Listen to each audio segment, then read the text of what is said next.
So Joshua, you're up. Joshua is adjunct professor of philosophy at USF, managing editor of our referee journal, Theology and Science. With his PhD here in theology and science, with focus on the human origins, evolution. And he has written a new book in the field, which I recommend to all of you, Science and Religion, Beyond Warfare, and Towards Insanity. Joshua. Thank you. Thank you, everyone. I apologize if my voice goes out somewhere in my presentation. I'm fighting a cold and some laryngitis, so let's hope it lasts for 15 minutes. And yes, we'll see what happens here. So in his recent work, Incomplete Nature, Terence Deacon brings teleology back into the purview of the natural sciences in a way that's both philosophically instructive and theologically provocative. Innovatively employing the concepts of homeodynamics, morphodynamics, and teleodynamics, Deacon argues that biological life, sentience, and higher order mental processes cannot be derived from, or reduced to, or predicted by physics. To discuss teleological phenomena, Deacon introduces the term intentional as a generic adjective to describe all phenomena that are intrinsically incomplete in the sense of being in relationship to, or constituted by, or organized to achieve something non-intrinsic. Deacon suggests that the type of organization that is intrinsic to biological life and consciousness should be principally thought of in terms of constraints, or what is not there. A constraint, says Deacon, is reflected in what doesn't occur, in what is absent or prevented. In this way, intrinsically emerging constraints are neither material nor dynamical. They are something missing, and yet they are not mere descriptive attributes of material processes either. Deacon suggests that the type of organization, according to Deacon, longing, desire, passion, appetite, mourning, loss, aspiration, and so on, are all based on an analogous intrinsic incompleteness, an integral withoutness. Thus, Deacon suggests that there is something missing, a something which he labels an absential feature. Absential features are constitutive absences, like the hole or empty space at the hub of a wheel, which allows the wheel to properly function by creating space for the axle upon which it turns. For Deacon, absential features are the defining property of life and mind. Absential features are the unsubstantial essence of teleological realities. In Deacon's teleodynamics, presence and absence must be mutually interdefined. An absence is treated as a genuine mode of being. Having constructed the conceptual framework through which the dynamics of teleological processes may be understood, in a recent paper, the paper that was presented today, Deacon and Ty Cashman endeavored to apply this essential approach to metaphysics. At the close of their paper, Deacon and Cashman raised the question, to what extent might these constraints even apply to the essential nature of God, perhaps to the inconceivability of God? Well, here I would like to pick up precisely where Deacon and Cashman lead off. Philosophically reflecting on Deacon's teleodynamics, in light of some of the more apophatic and Eastern strands of Christian theology, I will explore how essential features are a defining property, and perhaps even the defining property, of the Christian understanding of God as love. In this way, Deacon's essential approach to metaphysics can illuminate many of the seemingly paradoxical Christian theological reflections on God and on the origin and telos of creation from a theological perspective. So what is love? It seems that positive definitions of love's substantial essence always fail. Significantly, in the classic New Testament text on love, 1 Corinthians 13, the Apostle Paul defines love primarily by what love is not. Love is not envious. Love is not boastful. Love is not proud. Love does not dishonor others. It is not self-serving. It is not easily angered. Love does not hold grudges, does not keep a record of wrongs, does not delight in evil. For Paul, love, it seems, is what emerges from the negative space, when selfishness, control, hatred, slander, pride, and envy, and so on are purged from interpersonal dynamics. Love, in other words, appears to be an essential reality that emerges from the self-negation. What does it mean, then, to say that God is love? Does this imply that there is an essential self-negation at the core of God's being? We can think about other passages in the New Testament and other traditions, but we can look at what the Apostle Paul says and how Paul defines God's attributes often in terms of negation, as seen by his very frequent use of alpha-privative adjectives when describing God. God is athanatos, immortal, dwells in unapproachable light. God is invisible, unsearchable, untraceable, and incorruptible. But what is God, you might ask?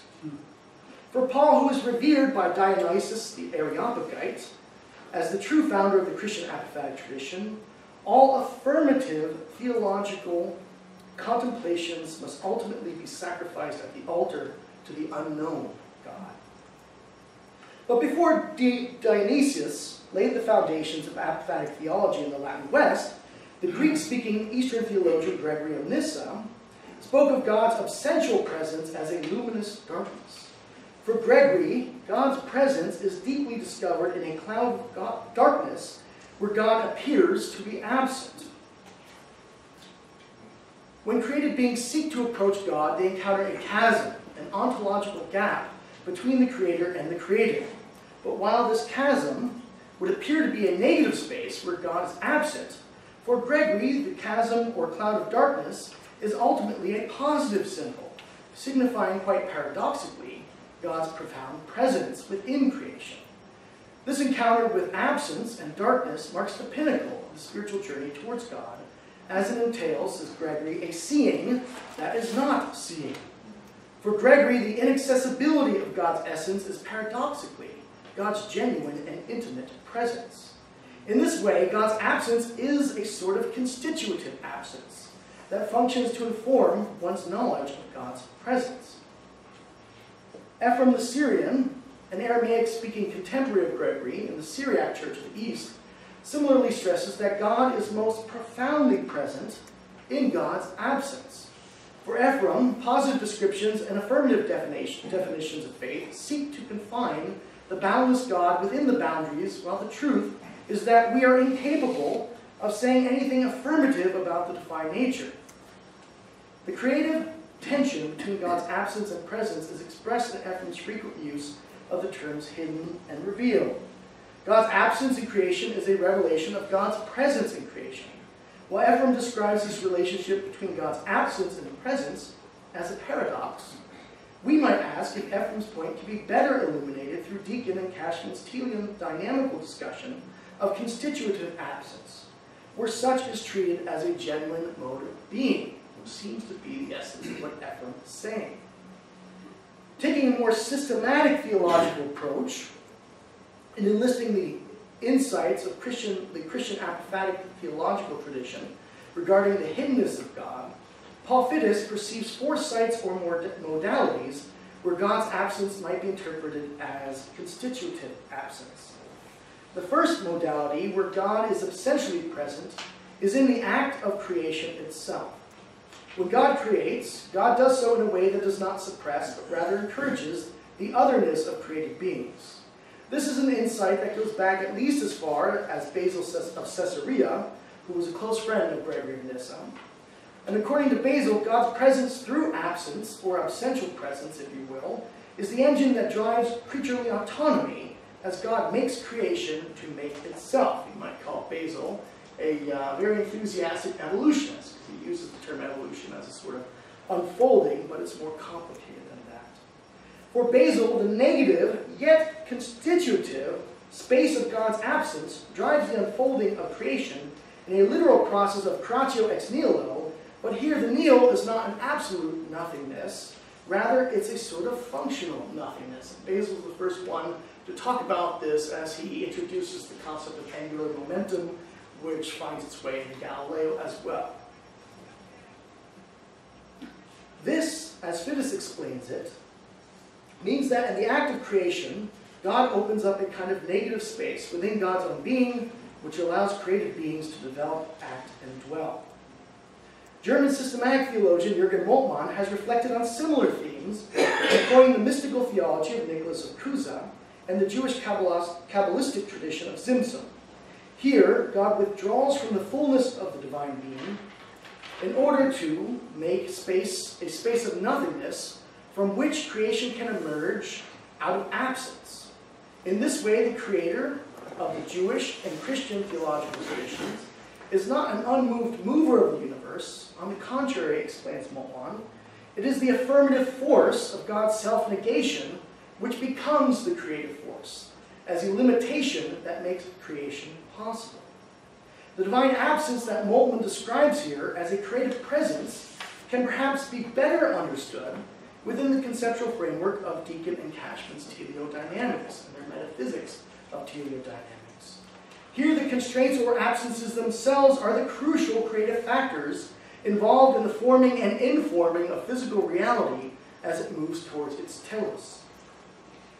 The second theological modality, revealing God's essential presence, is the no place that is structured as the space of encounter between God and the creaturely self. In the same way that God has created a living space for creation through essential constraints or self-limitation, God's dwelling in the world takes the form of an absence that is hidden.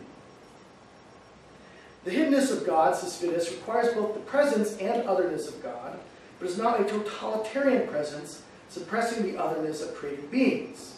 God's constrained presence, described in terms of patience and suffering, persists with created persons in their growth and development, and acts in persuasive and sacrificial love rather than coercion.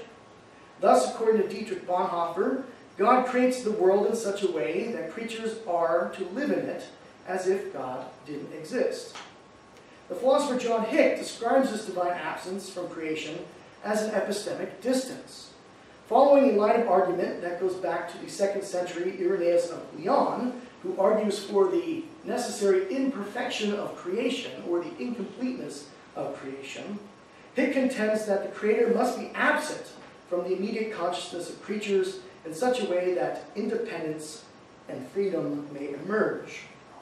The constraints on the divine presence are constitutively necessary for creatures to have opportunities to respond in faith. In this way, God's constitutive absence is the hole at the hub of the wheel which facilitates the emergence of creaturely consciousness and freedom. The third theological modality, where absence makes a difference, is the sphere of interpersonal relations within the Trinitary being of God. According to Fides, the presence of God as a form of hiddenness or absence is rooted in the nature of the Trinity itself. According to Eastern Orthodox theologian John Zizoulas, the being of God is a relational being. The substance of God, quote-unquote God, has no ontological content, no true being apart from communion. The Trinity is essentially a relationship of what Deacon refers to as constitutive absences. For each person of the Trinity, it is a particular and precise missing something that is their critically defining attribute. The identity of the Father eternally emerges from the constitutive absence of the Son and the Spirit. The identity of the Son eternally emerges from the constitutive absence of the Father and the Spirit. And the identity of the Spirit eternally emerges from the constitutive absence of the Father and the Son, as pictured in the Trinity shield here.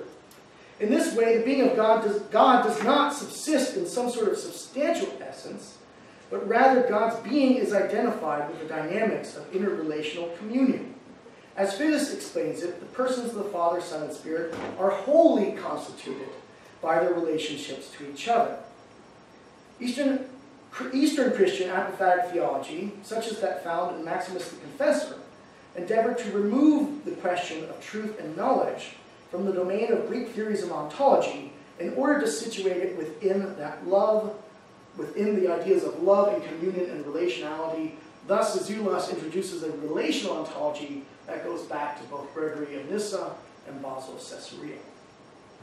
The fourth theological modality that can be illuminated by Deacon and Cashman's essential approach, the metaphysics, is the constitutive absence of God that is revealed through the incarnation of God in Jesus of Nazareth.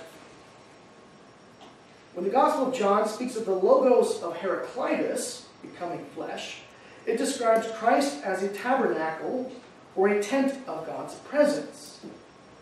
A tabernacle, says Fidus, is a place that is not a place. And thus for Christ to be a tabernacle reveals that there is something elusive about the person of Christ, which resists being treated as a mere object or some sort of substantial essence. As the tent of divine wisdom, Christ is the place which is not a place, which draws us into the place opened up for God, for us within God. The incarnation represents the consummate form of the hiddenness of God, as God's self-emptying, or kenosis, paradoxically reveals the fullness of God's presence. In light of Deacon and Cashman's metaphysics, though, the paradox may be resolved. God's hiddenness in Christ is a constitutive absence, and as such, is precisely the essential mode through which the divine presence is mediated. Thus, as John says, God is made known in Christ even though God remains unseen. Or, as Maximus the Confessor reflected a few centuries later, the word in Christ is the silence that speaks. Thank you.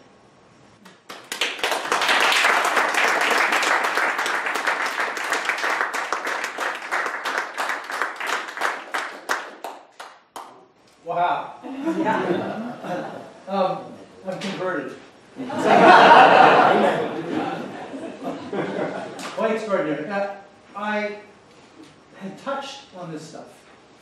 Yeah, I touched the apophysis. Touched. So And you've just filled the cup. yes. Thanks. Yeah, I have nothing more to say, I'm just a sound. okay, something to explore.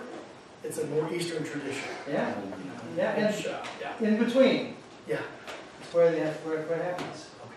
Okay. Do you want to? Yeah, you get a shot. I'm speechless. The silence that speaks. It's so beautiful. It's so rich. Yeah, and I get it. And it speaks to the interdependent horizon as well. Yeah. It's all about interdependence, Yeah. and yeah.